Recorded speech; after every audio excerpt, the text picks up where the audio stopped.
issues of anti-colonialism, anti-imperialism, really to the present. And even though the film you're about to see, Four Rivers, Six Ranges, is about the past in a way, it's still an issue today. And also kind of is a film which is insofar important that it questions the status quo, it questions the history, and I think that is always important to really see and go back through these stories and really remember and question the status quo eventually. So, with no further ado, I want to introduce you to the writer-director of the film, Mr. Shempen Kumsal.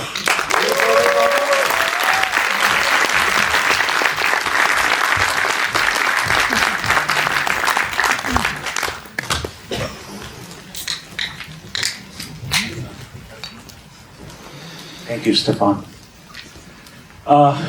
Good evening, everybody. Good evening, Amsterdam, Belgium, Paris, wherever you guys are from, Rotterdam. And thank you so much to Stefan for, he was my point of contact. He's the one who selected the film. And on behalf of all the Tibetans inside and out, we thank you. We thank the International Film Festival of Rotterdam for giving this small film a platform, a very important film. I won't take much time. This film was obviously made with a lot of hardship. And we were all born in exile as refugees, including myself and my co-producer, the author of the book, and all my actors. 99% of the cast is first-time actors. They've never acted before. We shot this film in 19 days with a very, very, very tight budget, and we shot it 40 kilometers away from the Chinese border. And that was my rebellion. That was my activism, to shoot right at the border. And so obviously it was very risky. So, it's a very important story, long overdue. And in the world of cinema, I'm a very small-time filmmaker. I'm an independent filmmaker, and I wrote, produced, composed the entire music. I didn't have enough money to hire an action director and a stunt team. So I directed the action, choreographed the action. I didn't have enough money to get a horse wrangler to teach horse riding. So I taught all my actors horse riding too. And I played almost all instruments that you hear in the film. And I'm not trying to be pompous and say I'm talented, I'm not. It just means to an end, because when you are so limited, and when you have such an important voice, there's nothing else but to do it yourself. It's like that old saying, fate whispers to the warrior, beware, for the storm is coming. And the warrior whispers back to fate, I am the storm. Thank you very much. Enjoy the film. I'd like to dedicate this film to His Holiness the Dalai Lama's 90th birthday this year, one of the most important human beings to ever walk this earth. And I dedicate this film to all our warriors inside Tibet from the past. And I dedicate this film to all my Tibetan brothers and sisters inside Tibet who are still under oppression. And guess what? The film premiered a few days ago.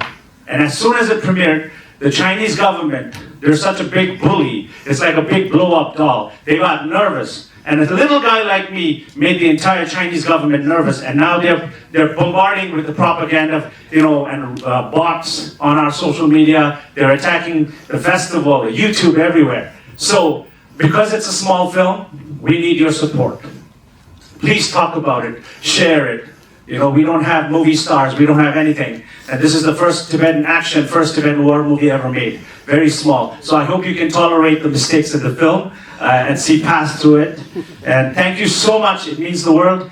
And after the film, we'll be here with the entire cast to talk to you more. Thank you.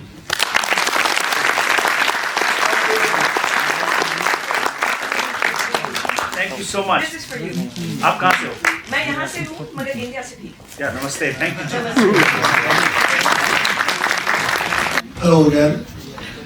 And without further ado, let's welcome back the director of the film, Mr. Shempen Kumsal. Gemsar. And also the producer, writer of the source code, Mr. Dorothy Randy Devacha.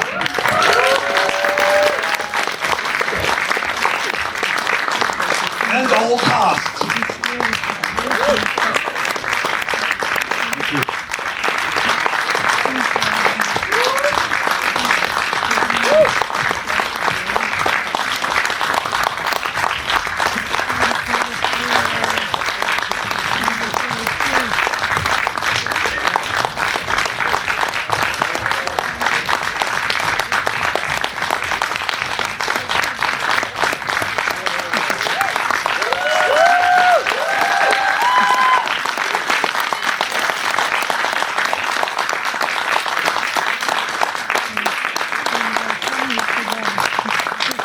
Thank you so much. Thank you so much. Thank you. Thank you.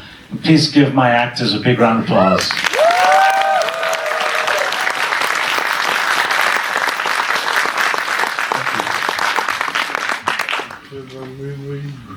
Do you want to start, or?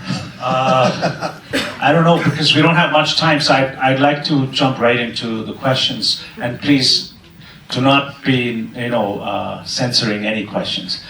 Please ask anything you want. Why use English?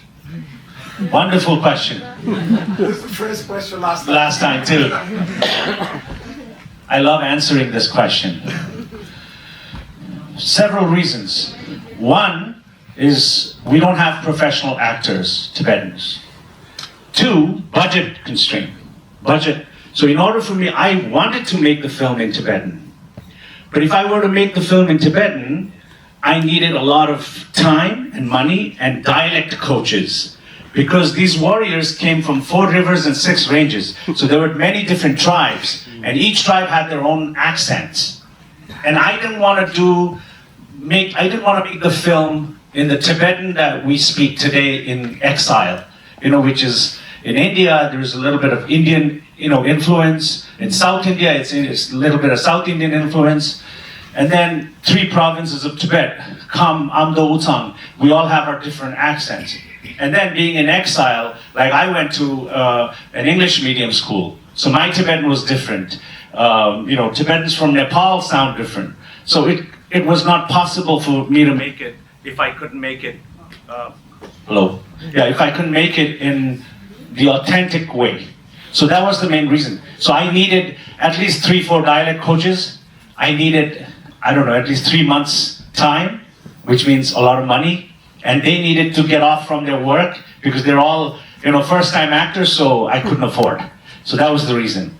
And the other reason is my greatest inspiration in cinema is Martin Scorsese, right? He's the reason why I became a filmmaker. He made Kundun almost 30 years ago about the Dalai Lama in English. 7 Years in Tibet was made in English. So I thought, I could get away with it too. So that was the reason. Thank you. Thank you. Yeah. No other questions? Anyone? Or comments, impressions? Any questions at all? I have, if they're all first-time actors, how did you cast? It's so interesting. This was the second question last time too. So, like I said, we don't have an industry, Tibetans. We're a very small, tiny population. We don't have filmmakers before our generation. So there was nobody I could look up to as a point of reference. We didn't have actors. So, in our little Tibetan world, in the Tibetan world and in the Himalayan world, I'm somewhat kind of known, because I used to play rock music, I played heavy metal music. I was always a black sheep in the community.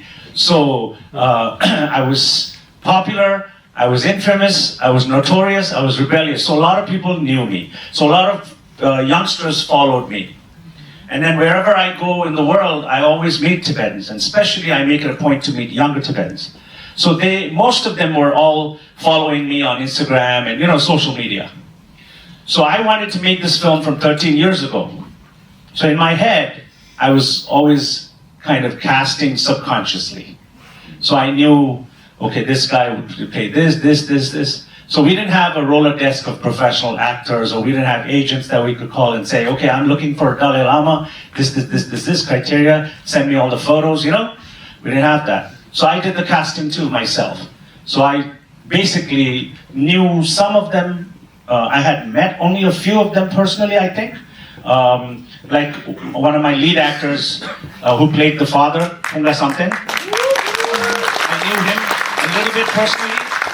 I knew his father is like a very close friend and like an uncle, older brother to me. So I knew him since he was a little kid. He used to call me uncle.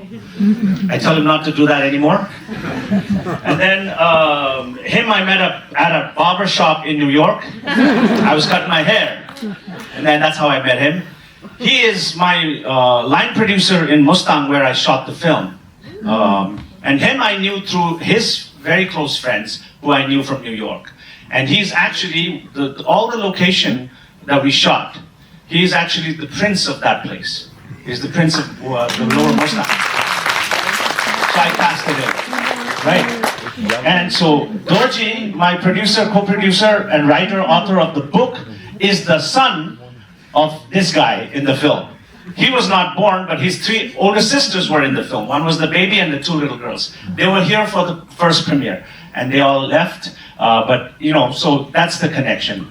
She she's a social media influencer in the Tibetan world. She loves doing Bollywood stuff, dancing. So that's how I found her. He's a very popular Tibetan vlogger, and he's the guy who played the Dalai Lama. And she found him. And then he's a model, Tibetan model in Nepal. This guy was Mr. Tibet in 2017. And then Robert basically was the only professional actor, and he played Chairman Mao in Martin Scorsese's Kundun.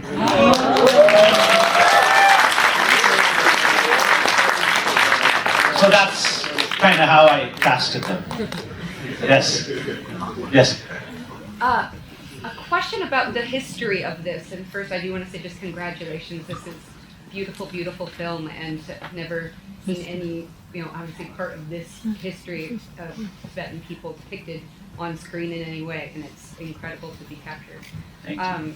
I just want to ask my understanding, and just from my learning being a Tibetan independent supporter, is that His Holiness that night left under cover of night with also his brother, or his brother warned him that he was going to be killed, right? That in fact, I think I learned that Chinese had hired him to kill His Holiness, his brother, and that was why he left. Well, I mean, sorry, is that the question? Yeah, just how that fits in. So there's different, I was focusing more on the, because there was so many reasons, Tibet was invaded in, oh, is he okay? Shit. Is he okay? No, he's drinking. Oh. All right, he'll be fine. He looks like a Viking guy, so he'll be fine. All right. I like you. Thank you, man. I like you, brother. Thank you. So, Tibet, the Chinese invasion of Tibet started in 1949. And so there was a heavy clampdown, and then in the eastern part of Tibet, where the 4 rivers, 6 ranges, they were actually fighting a lot, all the tribes. So what we see in the film is just like one battalion. So there's thousands of them fighting. And obviously I didn't have the budget to cast a big, make it a big film. So we were just, focusing on his father's battalion, who escorted the Dalai Lama to India.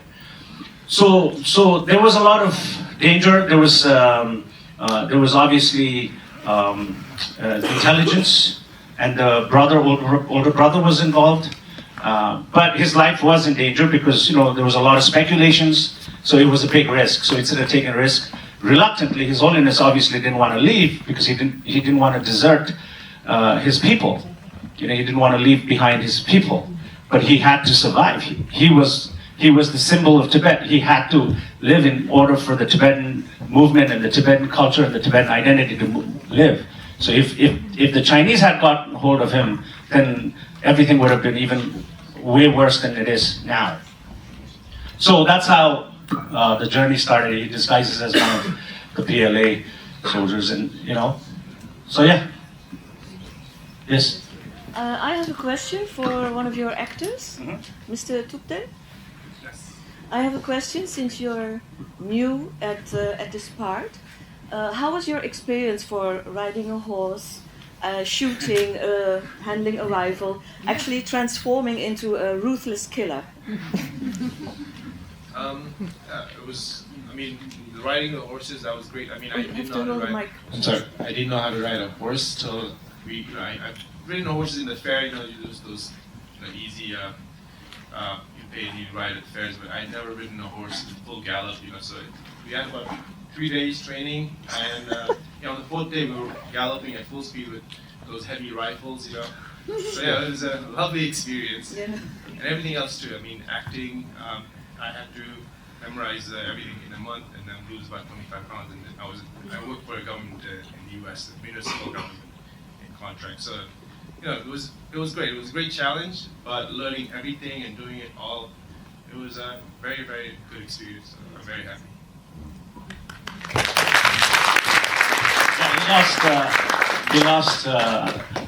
Made him lose about 25 pounds for the role.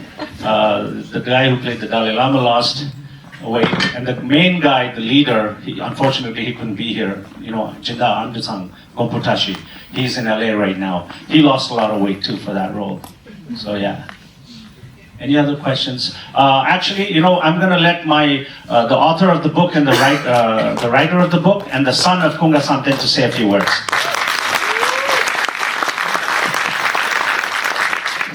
Yeah, good evening, everybody. And thank you so much for coming this evening to watch this wonderful movie. It's been long in the making. In fact, since I was a child, my dad used to tell me all these stories about how they escorted His Holiness from Tibet, and how this guerrillas fought the Chinese despite all their, the little that they had, in terms of weapons and things like that. They were all mostly traders to begin with. And then they took up arms to fight the mighty PLA soldiers. So it's been long in the making, and then I finally met Shankan about 3 years ago. He was also thinking in terms of making a film on Shishikandru. So we teamed up together, and that's the result that we have today. So it's a film that I'm very passionate about. I thought, in my lifetime I need to do it. So finally I'm really happy that we managed to do it, and thank you so much for supporting us. Thank you.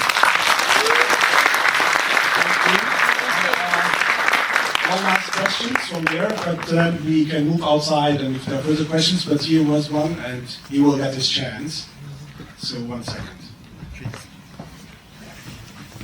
Thank you for the amazing film. When can we expect the part 2 of the movie? Thank you. Please, can you tell me your name? What's his name? Tenzin Chamse. Wonderful. Thank you, Tenzin. I made it for you, firstly. I made it for your generation. So thank you for coming here. Thank you for sitting still and, and being able to sit 2 hours. There's part 2, chapter 2 and chapter 3. So chapter 1 was focusing mostly on the issue through his father's eyes and the Dalai Lama's escape. So chapter 2, 3. So when I will make it, I would like to make chapter 2 and 3 within the next 6 years. But this film, the way I made it, I cringe every time I watch this movie because I feel like, oh my God, I could do so much more. I wish I had this, I wish I had that, So this film is basically, I worked very hard like a proposal, like a presentation for investors or producers. So anybody that knows people or anyone here that has a deep pocket and would love to produce, please meet me, talk to me, and I will make it as soon as possible. But I need to take a little break from this story because I've been living with this for 13 years, 10 years of research and 3 years of making. So I want to get this at least distributed. I'm looking for sales agents and distributors. So if anybody knows, anybody can get it on Netflix, theatrical, whatever, it would be great help because I'm not good in business at all. I'm a creative guy. But but for younger generation, for young Tibetans, one exciting news is later this year I'm starting my next film, which is nothing like this. My next film is the first Himalayan Tibetan vampire movie.